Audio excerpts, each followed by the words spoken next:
Hey, how's it going guys? JaySea here, and today we have a match against JAX with Thunderlords. OP.GG runes and masteries will be on the screen right now. You guys might notice it's slightly different because I am doing post commentary instead of a live one. Oh yeah, and also Jana was actually AFK at the start. But yeah guys, so what I'm thinking is, because I tend to get distracted a lot while I'm playing and commentating at the same time, and just commentating a lot really, so I feel like maybe post commentary might be something you guys like. So do let me know in the comments below what you guys think of post commentary and if I should do more of these, because I can tend to get more games in and also play probably better quality games in terms of, you know, decision making and paying attention and all of that.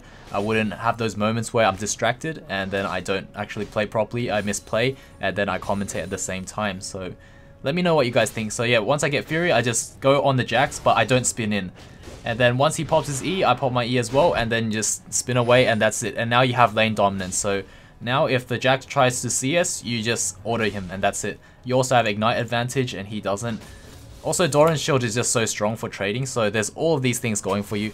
By the way guys, I'm thinking of making a video where I am to commentate from, say, pros. Say if you guys have a particular champion or a lane that you want to learn, we can learn that together guys. Like I'm thinking, you know, if say for example you guys like Faker, you guys like Faker's LeBlanc for example, you can put that in the comment and then I'll look for a good replay of Faker playing LeBlanc, and then we'll go over and analyze it, and then I'll tell you my opinion on what he's probably thinking of. I'll just do my best to guess what he's thinking about, and then we'll try to learn some mechanics and some plays and decision making things from what he's doing. So if you guys want to sit down and then we watch a replay together of say Faker or Huni or whoever your favorite top lane, mid lane jungler is, you know, maybe I can do a Strawpoll. Like the most popular ones, I can probably put them into a Strawpoll, and then you guys can vote what you guys like the most.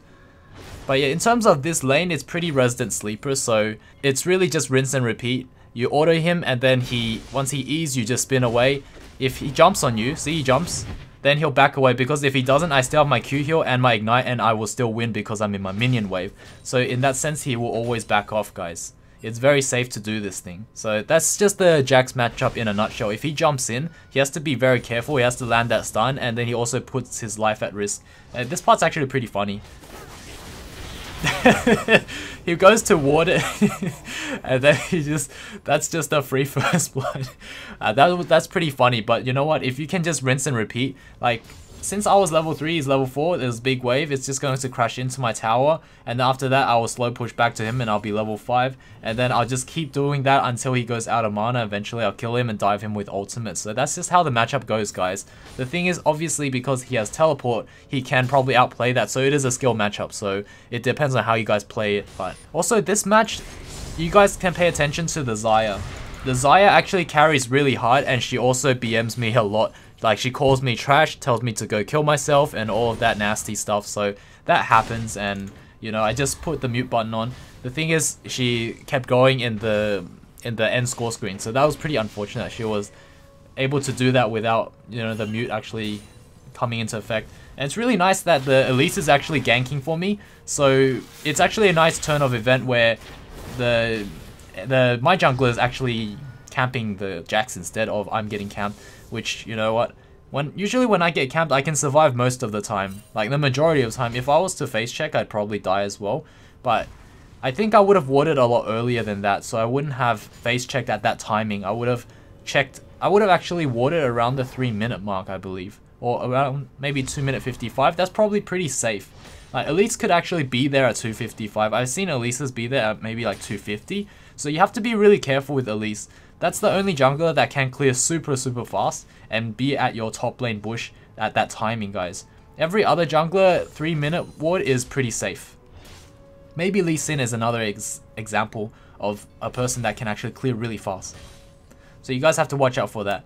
This is the first time I'm watching the replay over as well, so I know roughly how the game goes, but I do not know some of the things where I was curious about, like where did people escape, or did I make a monkey play, because I think I made some monkey plays. Like this one was so scary. I actually ulted at the exact last microsecond. That was pretty funny. I thought I missed ult because I pressed it so slowly, but luckily the exact split second is as if I was a scripter, you know. If you guys rewind that clip just then, you'll see that the Undying Rage came up the exact second that I was on like 30 health or something like that. They just happened to not kill me, so I was a monkey for that actually. Believe it or not, you might think maybe if I wasn't commentating, you'd be like, this guy is a genius. This guy is a pro. He's a scripter. He can't just ult like that. But it's actually because I'm just a monkey. So that's the truth, guys. But yeah, looks like the Jarvan's gonna take all that juicy experience. And do you see that because we won that 2v2 and that JAX just lost so much EXP, I now know that I'm way ahead of the JAX. And you guys can actually see that. Look at this on the bottom left hand corner. Yeah, actually you guys can see it. You see the purple bar's the experience bar, and then if you look at me, I am almost level 7. My one's pretty much maxed out, while his one is halfway, and he's level 5, and he already cleared a bunch of minions. So you guys can quickly see that I'm way ahead, like almost 2 levels ahead. I'm obviously 1 level ahead right now, but in terms of EXP, it's closing in on 2 levels ahead.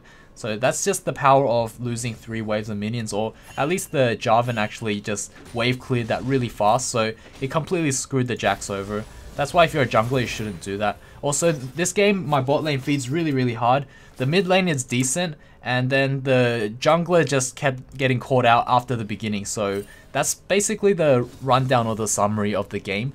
But in terms of me, I had to hyper carry. This game was the game that I had to hyper carry, so I thought I'd feature this one. I played a bunch of games, right? And to be honest, this one, I feel like it's going to be the most value for you guys to watch in terms of learning experience, because it's one where I have to carry. It's not like my team's pretty even or my team was winning really hard, because that's obviously not fun to watch if all you see is my team just carries me, right? So you guys probably want to see some variety. And also you guys can probably see what the Xayah is doing, because Xayah is probably someone you can take note of. She's pretty good, like really good. So you guys can see that she goes for Essence Reaver first for the Xayah, and looks like once I get his E, I just spin away, and now I have lane dominance again, meaning he can't CS, except for maybe that one, but I'll try to deny it off of him if I can. Let's see if I do. Yeah, I actually do. All you do is just walk up, and that's it. He just missed a bunch of CS just because you walked up.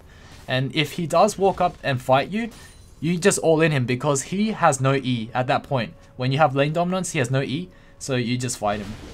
So here I spin into the other bush, and then he doesn't Q me. So this is something, that's an example of something that I probably wouldn't do if I was commentating, live commentary. I probably wouldn't do that little trick there, because I would be thinking about the next thing to say. You know what, like, you know how it is, guys. It's really actually a pretty neat skill to have, to commentate and to play at the same time, but it does actually distract you as well by a lot. It distracts you quite a bit.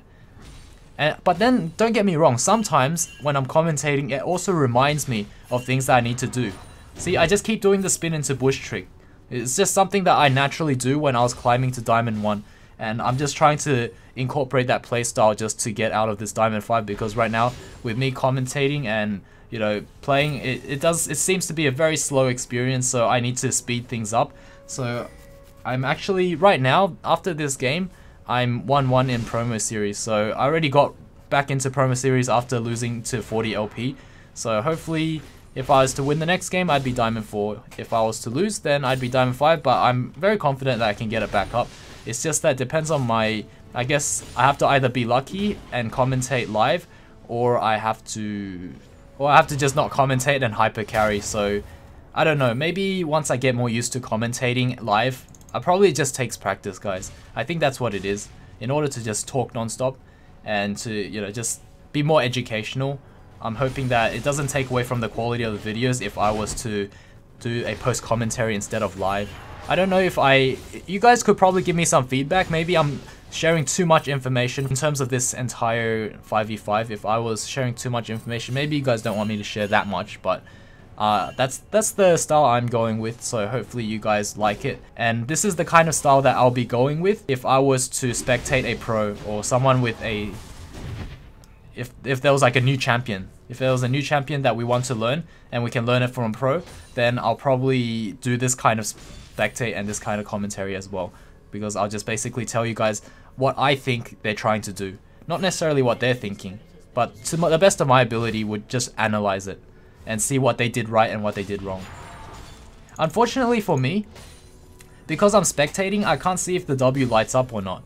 But in game, I would know if he's there or not. So sometimes you guys might see me walk near a bush, and then you guys think, hey, why don't you just face check it? Because if you do, then you might get a kill. But that's because if my W doesn't light up, it means they're not there. Or if it lights up and then it grays out, that means they recalled.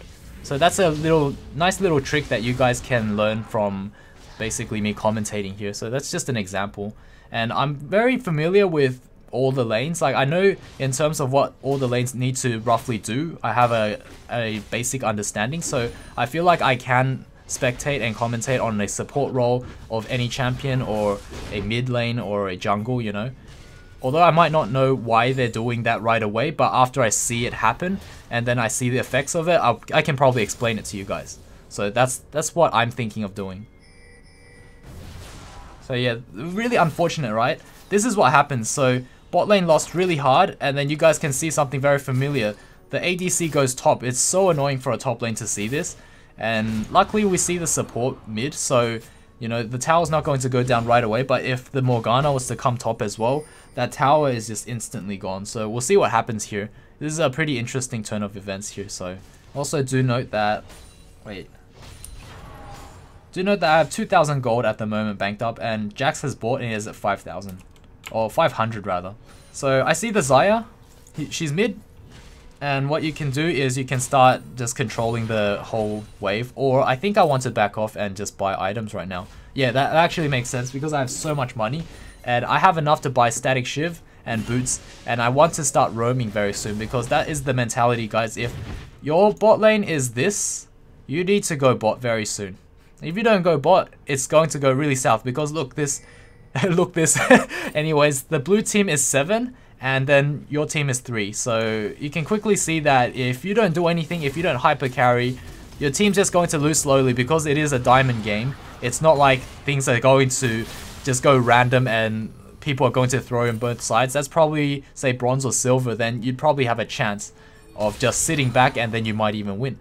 But in terms of diamond, if this is going south, then it's going to go south all the way, guys. It's not going to be, there's no miracles. At least, well, okay, there might be, but it's less, it happens way less than if you were in, say, low elo. That I can tell for sure because I've seen it firsthand experience. For a little bit of a background, when I started League of Legends, I actually had a lot of Dota experience. So what happened was I played Dota a lot, and then after that, once I switched to League, the very first time I ranked, I played Akali, and then I ended up going like 7 and 3, which was actually pretty good because I had the mechanics down. I just didn't have the macro game down, so that's what was lacking because I will be stuck in silver. Actually, oh well, that's a pretty high fee, but he flashed over and I knew that it was the longest range flash. It was like a flash from here to here, over halfway through a tower, so it went on the other side. I knew that if I was to flash, I probably wouldn't get him, so that's why I didn't follow. But it blew a flash for an ignite is always worth, guys.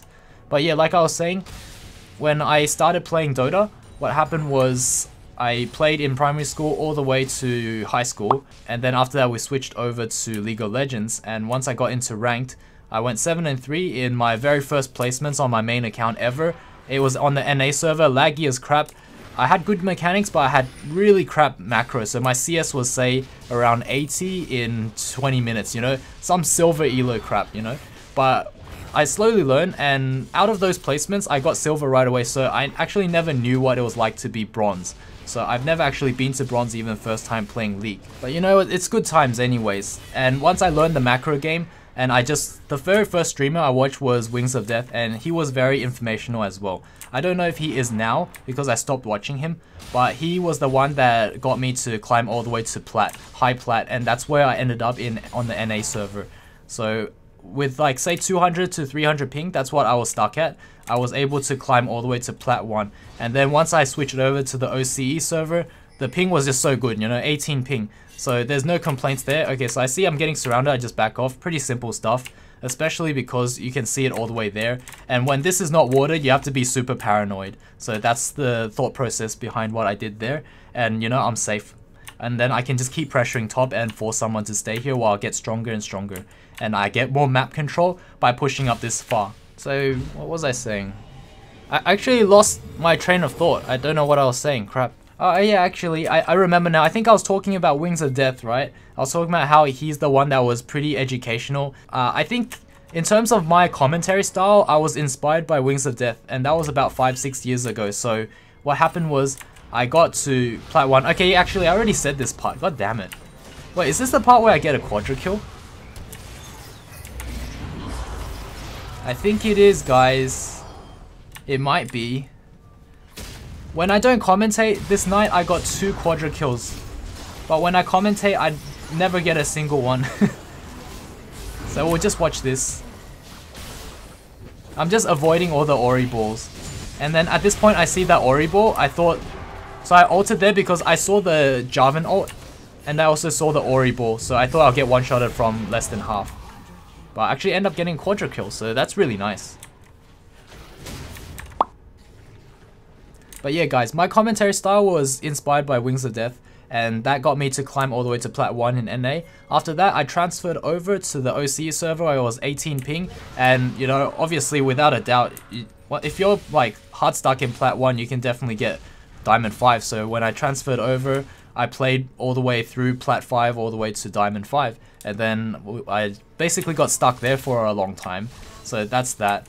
You guys could say that OC is easier than NA, but from personal experience, the only reason I thought it was slightly more difficult is just because I had bad ping. Otherwise, I felt like I was roughly in the same elo in terms of NA versus OC. So I don't know what you guys think, but I know a lot of people like to BM and say, hey, OC is really for shitters, you know, that's what they like to call it. And they say like, hey, a plat NA player equals a challenger OC. And to that I say, where's your proof? Because I've never seen anyone that is hard stuck in plat that comes to OC and actually gets challenger right away. Like, I haven't seen that. They probably have to learn a lot before they get there. So, you know. Yeah, unfortunately they take a mid tower here. And there's gonna be a big fight that I did not see. I did not watch this fight because I'm down there killing the Orianna. Wow.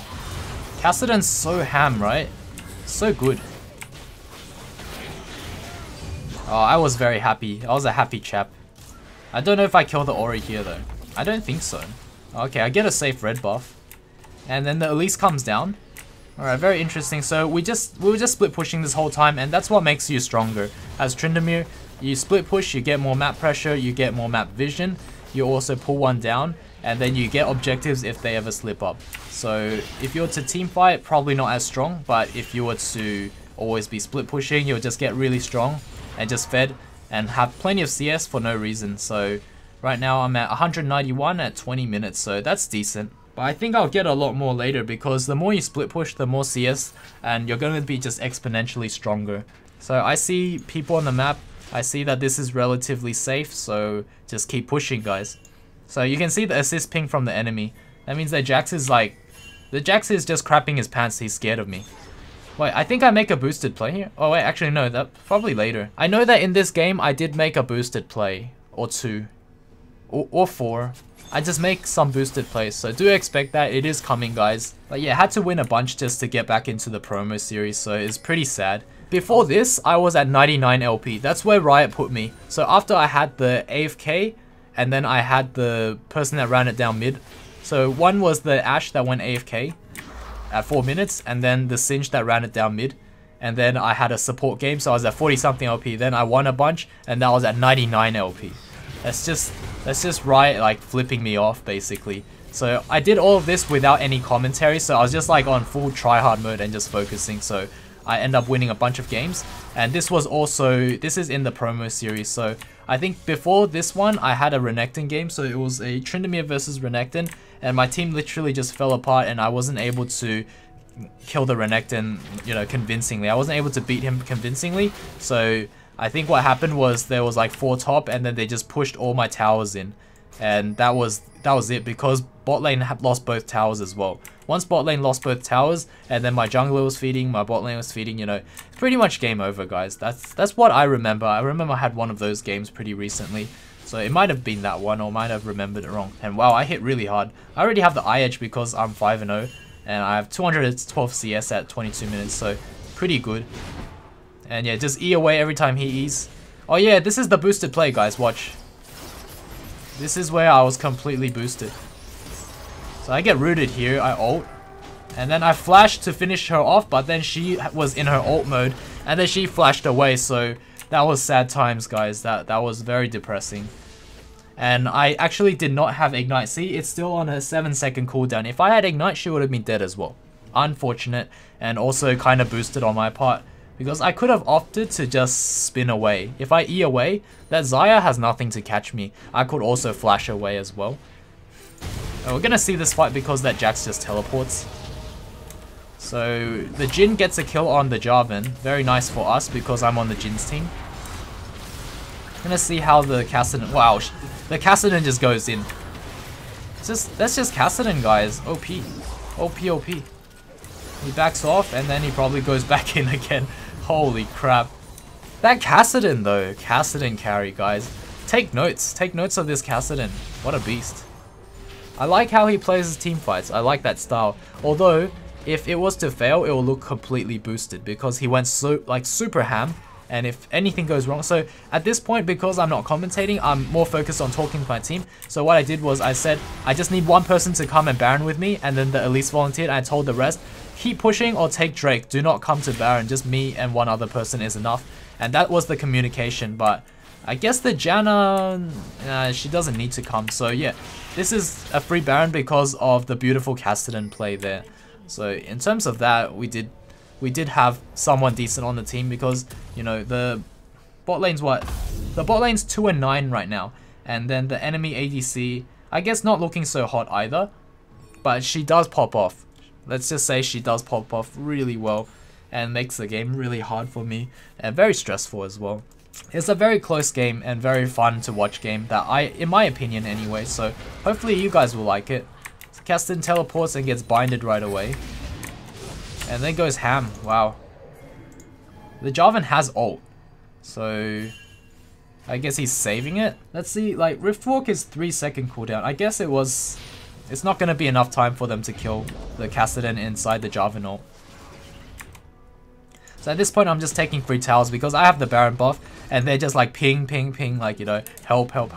Because if one person was to defend, I'll kill that person. So they'll obviously need more than one person to defend. But I see that people are missing. I only see an Ori and a JAX. So if one other person was to loop around, I would be in big trouble. And let's see my items. Right now, I actually opted for an early eye edge this time because I was really fed. And then I went for the Bork. I guess just for chasing potential because this JAX went full tank at the start. Like, he went for Ninja Tabbies and then went straight into Warden's Mail because he's really scared of me. So in that sense, I didn't buy my Phantom Dancer because I wasn't planning to ever have him retaliate against me. So there was no point. And right there, I just did a monkey spin, so oops. Wow, that Jhin ult's music is really breathtaking. I actually never got to appreciate that until I'm watching it. Until I'm watching it back on the replay. So what I was thinking there was they backed off and my team was safe. So I was going to push this in. And then once I push this in, it'll force someone here. And then I can maybe spin in and just start diving and sieging. But unfortunately that didn't happen. Really beautiful that. How did that happen? The Jarvan just got blown up. And that Xayah's E is really obnoxious. It does so much damage. And it roots. I feel like doing a lot of damage and slow is fine. I don't think it needs to root. That's just my opinion though. Because you know how Kallista's rend? Wow, okay. You know how Kallista's rend, right? It actually does pretty much the same thing. Like, it does a crap load of damage based on the spears in them. Okay, I guess it makes sense because the thing is the feathers are on the terrain and the spears are in them, so it's less skill. Oh, I think I die here. Well, let's watch what happened actually. So I back off when I see people coming, and then I just juke out the Ori. So I'm really just juking her out, and then just trying to threaten them so they back away, and then I spin away. That's just the trick to just get away from them, and then I dodge that ball, and I forced the Ori to actually flash there. So that was the best I could have played it, but I don't know why she had so much movement speed. I think it's from her W because she W'd and then I dodged it, but then she walked over it. I don't know, guys, but we're not going to watch it twice, but you guys can rewatch it if you want to. But I thought that was kind of a neat-ish play that you guys could incorporate into your games as Tryndamere. If you're ever threatened and you know you can't get away, you can always run at them and then ult, and then maybe even you know, just scare them with a slow. After that, you just spin away. So if you turn on ult and then you run at them, they're most likely going to run away from you. So you can press your W. And once they're slowed, you just spin the opposite direction. And now you have plenty of distance and they're slowed. That's just a little neat trick that you guys can do if you need to get away as Tryndamere. And there's no other way if you were to just simply run. It looks like this JAX was just derping around because he knows that everyone was missing and he still opted for the push. And that's what happens, guys. If you're a split pusher and you see everyone missing, you do not just keep pushing. You have to back away, no matter how bad it sounds or how bad it feels. You can't just tilt and be on autopilot and just keep pushing like this JAX. Regardless of if he's feeding or not, he was 2 and 4 before he died, now he's 2 and 5. But there will be so much pressure on the map if he was alive. For his team anyway. That Xayah just soloed the... Yeah, that Xayah is so strong. And I get rooted from all the way there. Pretty unfortunate. I also don't have ult, just to take note. Or else I would have went in. Because I have my flash, but my ult is coming up. So I'm planning to loop around here and then go on them. But then the Morgana was to show up there. So that's pretty unfortunate. But if I could E over here and catch them off guard with my ult, I think we get a double kill pretty easily. So that's what you can do as Tryndamere. And then you see some action happening here. And this is where you can probably get a bunch of kills. I just go for the flash here. But unfortunately, she flashes over and just blast cones away. So we can only just pick up the Morgana kill. And then here I get a bit hyphy. I try to go for another kill. I don't have ult this time. But yeah, she's starting to hurt. And if I was to walk up, I'll just die for free because there's a JAX over there as well. So the only play left was just to walk away. And then here I see feathers. See, you can see my vision. I see feathers and I'm like, oh, okay. And then I see the Java and I'm like, oh, okay, never mind. I'm a monkey again. So that's the second monkey play I made and I died twice for it because I made 2 monkey plays. So make sure you guys don't be like me and don't make those monkey plays because that's how you get stopped from... that's how you get stopped from hyper carrying, guys. So what I was thinking there was I have my Bork up and I had my Ignite up. If I could Bork slow her then and avoid these feathers up here. So if I was to walk in at this angle, I wouldn't get rooted. And then that could be a potential free kill. But you know, I was just checking it out and if not, I could just E away. Unfortunately, I just get one-shotted from the J-Force flagpole. So we'll take a look at the items again. Right now, I'm practically full build. All I'm missing is a Last Whisperer and that's because they don't have that much armor. I look at that, the only person with armor is JAX. And to be honest, because I'm practically full build at 30 minutes, I'm able to just shred through the Randuins anyway. And then the Jarvan has just a chain vest. Seriously, I don't know why people buy Zerka Greaves, it's actually really, really bad. The only reason you buy Zerka Greaves is if you're overconfident in the fact that you won't die to anyone. Because Ninja Tabbies, regardless of the 2% nerf, so it used to block 12% of basic attacks, now it blocks 10%. Believe it or not, that's still really strong. 10% still really strong, guys. And that's what it usually was anyway. I think that's what Ninja Tabbies was. It was 10% before the buff. And it got buffed and then it became overpowered. And after that, they just reverted it. And Ninja Tab has always been something that I've been buying from the very start, regardless of whether they buffed it or not. So the Air Drake just spawned, so I just get it right away. And I noticed that they're starting to fight, so I quickly go down. I make sure that I go down there and try to make something happen, because if I was to go there now, because I know that they're already fighting while I was at Dragon, if I was to go there now, it will be a 3v5, because the whole enemy team's alive and then my team gets completely wiped out. Actually, it was a 4v4, so my team just got aced 4v4 style because that Orianna has been down here the entire time just to defend me. So I see that they're doing Baron. If I was to go there, it's suicide. I have to just keep pushing here. So if, as a Tryndamere, if you see that happen, don't go to your team. Just do what I'm doing right now. Just kill the Ori and then get out. Now that they recall, I can still push for a little bit. I can still do a little bit before I get out. But because I have no vision of them, I just take these and then I get out. But do you see how fast? Look at this. Look at how fast they run. If I didn't get out the timing I did, they would have. This guy is really hungry for blood, you know. So you have to watch out because Baron recall. I don't know if it stacks with the home guards, but he ran super fast. I'm guessing it's because of Deadman's as well. But Jesus, that's really fast. So I see that, so this is all my vision. So I see this Jarvan, and then I'm thinking I can stand on this pink ward, it's very safe to do so. I see him that he kept going this way. I thought he will either loop around here, or then he'll eventually just change his mind. He'll come like one of these ways, but he actually ends up going this way. So that was pretty interesting. So yeah, like Jarvan's just, I don't know, he's not a very strong champion in my opinion. Because just look at that, like easiest kill of my life. Don't need to ult, don't need to do anything, not even close, right? But I guess because he's a tank, so. But then even most tanks can put a better fight against a Tryndamere. I don't know, maybe it's just Tryndamere's OP. But to be honest, I feel like Jarvan's just a very, very bad tank. See, his EQ, it's 2 spells in 1. Like, I think most tanks just need 1 spell to do what the Jarvan does with 2 spells, which is the EQ for Jarvan. It's just a simple initiate. Say for example Rakan. He can dash to someone and then knock everyone up, and that's 1 ability. But Jarvan needs 2, so that's what I thought was pretty iffy. And it's on quite a long cooldown too, the Jarvan's EQ.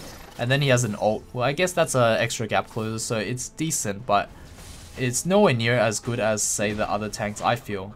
I never thought Jarvan was a very good tank. That's just my opinion though. Maybe you guys can tell me why he's good, because I don't really think he's that good compared to most other tanks out there.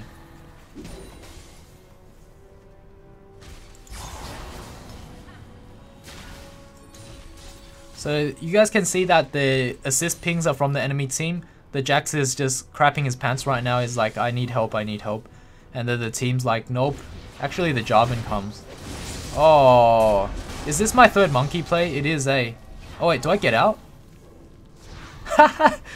It works like a charm, guys, every time. You ult, and then you run at them. And then once they back away, you just spin away. And then you have a massive gap in terms of them chasing you. They won't be able to catch you unless they flash or something, or use another gap closer. So it's really nice trick, really neat trick that you guys can use.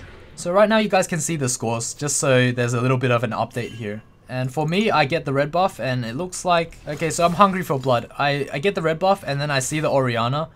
I don't see anyone else, but I use my W to get rid of the Banshees, and then I use my Bork for the second one, the second slow. And I just 3-shot her before her ult can even go off. So really nice that I'm able to just randomly get picks. Like I got the pick on the Jarvan, I got the pick on the Orianna, regardless of my team actually dying at Baron, you know?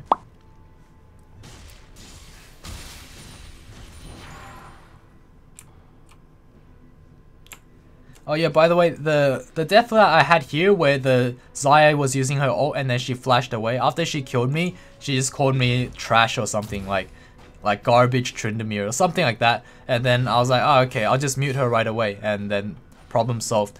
But then in the end score screen, she kept like BMing or kept saying other random trash talk. So yeah, I guess people are just toxic, guys. At least the Xayah is, but the Xayah is 10 and 4, so she's doing really well. Regardless of how toxic she is, she's a really good player still. And it was pretty impressive how she played, and she was able to make the game really close and very exciting.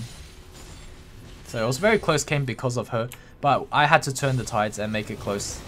And in order for that to happen, I need one person on my team to do well, and in this case it was the Kassadin. The Kassadin was doing work. Oh nice, we just go ham here. But then after that they back off. My ult's already down, so I just keep backing away. And just pray for the best, because I already used my cooldowns, so if I was to go in, it'd probably be suicide. But then I see the Xayah doing this, and then she survives, you know? Like, I thought that would have been the freest kill, but she actually has really fast reactions, so she ends up surviving that. And then this J4 just goes retard mode. Really ham. So we're able to pick up that kill for free. But I was not keen on chasing the Xayah down because she's just so strong right now, and I don't have ult. I was at like, say 20 or 30% health. It would just be suicide if I ran at her with absolutely nothing, so they get to go home for free. And right now all I'm doing is pushing in mid lane and just furthering our lead by getting Drake, because I know that they have 3 people alive to defend, so there's absolutely no point of sieging when the Jin's out of mana, Janna's low health, and I have no ult. So it's just asking to be killed. So the best thing you can do is just take other objectives. Push in, always push and take objectives. If you're doing Baron or Dragon, the best thing you can do is to push out mid lane and then get Baron or Dragon. So here I just body block because I know that Morgana's trying to use her bind to steal. Oh, do I die here? Oh my. No, I think I get out, unless Morgana binds me. Alright, very nice. I actually get out, so we get Elder and we get out, very nice. And we are now 10 and 3. Xayah's 11 and 4. And bot lane is 4 and 12. Wow, they actually fight. So I wasn't expecting that, because I'm a monkey. I wasn't expecting a random fight or engage. I think that was a really bad engage, to be honest. Like, what are they contesting? The Elder's already ours, you know? So the Elise has just got a really strong lead at the start, and then she just kept suiciding. Like, you know, like she suicided in the jungle, got nothing out of it, and then forced an engage here when no one was ready. So you don't want to be like that late game. In late game, you just want to chill, just hang back, and then you make catches if your team's there, and just stick with your team, really. I think that's pretty much what a jungler's job is. This is to make really calculated catches, you know, stay with the team, because the Tryndamere is going to be split pushing. Having a split pusher is always going to guarantee objectives. Wow, this Kassadin is MVP though. Really nice. I wish I had a Kassadin like this every game. To be honest, if I had a duo queue partner like that Kassadin, or just a really strong jungler, I think that even if my bot lane feeds, or if my jungler feeds, or if they both feed, we'll still be fine as long as I do well, and then the Kassadin just is able to hold and make sure that the game doesn't end. Then we can win pretty much all the games, or most of the games in solo queue, because it will just be duo queue actually. But unfortunately that's not the case, and I always solo queue, so kind of regret it sometimes. But I don't really know anyone, or actually I never really ask anyone to duo queue with me. Not that I really want to, because I feel like solo queue should be solo queue, and that's just what I prefer. But I am always open to it. If you guys want to watch me duo queue with someone, I could do it. So let me know in the comments, guys. Let me know if you guys want to see that, if I was to duo queue with a really solid, like, high diamond jungler or mid laner. Although I can't find any, so if you guys know anyone, you know, hit me up. Anyways, thank you so much for watching to the very end. I hope you guys learned a thing or two. I am going to show the end score screen, just so that you guys can have a look. So let me know what you guys think of this post commentary, if you guys like it or not. I could actually do more of these in the future, because this actually helps me concentrate more in my solo queue games. So if I concentrate more, I have like 420 CS, 40 minutes, pretty good. And also I got a quadra kill. I actually got another quadra kill before this, like a few games back before this, while I was still not commentating as well. But I think we lost that one because that one was just too brutal, it's too hard. But anyways, if you guys like that, let me know if I should make more. And also I might actually put up a straw poll at the in the description, in the video description, so that you guys can vote if you want me to, like, a mid, bot lane, top lane, jungle, you know, one of those meta picks. And then I'll spectate a pro that's playing it and see if you guys like me post commentating one of those games, and we can learn. So let me know if you guys want that. I'll probably have that link in the description, and then you guys can vote. So basically I'll accommodate to the one that has the highest vote, and we'll take it from there. So thank you guys so much for watching to the very end, and I'll see you all in the next video. Cheers.